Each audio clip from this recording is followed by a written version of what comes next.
second edition of the All Things BFSI and Fintech Summit 2024 hosted by CIO News. Today we have a very esteemed guest with us, Mr. Yashasvi Yadav. He is the IPS officer and Special Inspector General Police, Maharashtra Cyber Department of Mumbai, Maharashtra. Sir, thank you so much for joining us today. It's really a pleasure and privilege to have you with us. My pleasure entirely. Yeah. How has your experience been so far at the summit, and how significant do you think these summits are? See, the best way to fight cybercrime or breaches in security in digital world is awareness. Because as you know, it is very difficult to backtrack and track the criminals. It is time consuming as well as a very creative exercise.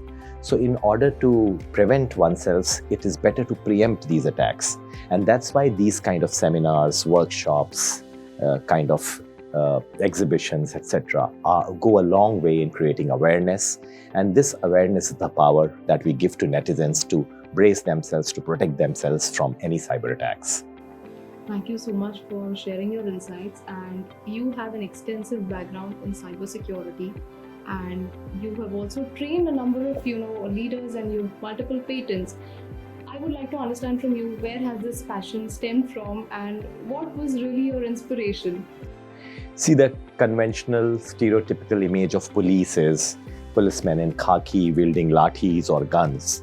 But now that stereotype has to give away to a more modern, well-educated, well-informed policemen, because the data is the new oil, as they say. So data is very powerful, and in order to analyze the data, one needs to have expertise. So it is a changing phase of policing, where we need policemen who are experts in their own domains, niche policing. So cybersecurity has been my passion, because long back I did BTech in computer science from IIT.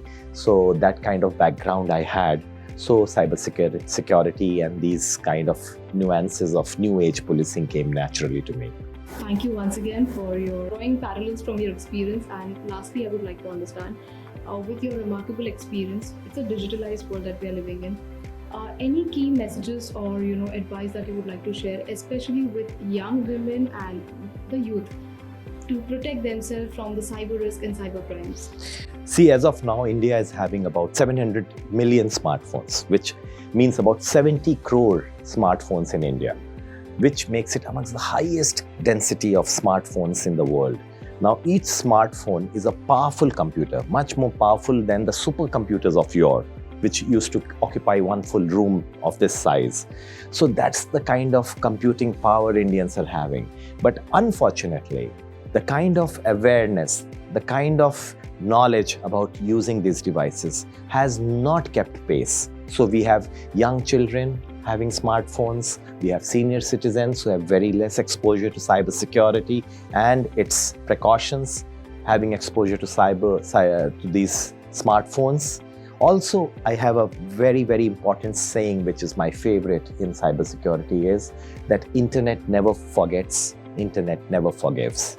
So if there is a digital footprint, or if there is a breach or a hacking attempt, internet will not forget, internet will not forgive you. So all the young children and women listening to me, they must understand that they must not post anything objectionable, personal on internet, or part with it in the guise of friendship or anything. Otherwise, it will haunt them all their lives, because these digital footprints will be very difficult to erase in the future. Very rightly said so, and thank you so much for making this conversation highly inspirational for me, and I'm sure our listeners have a lot to take away from this session. I personally look forward to having more such conversations with you. Thank you so much. Thank you for inviting me. It's an honor.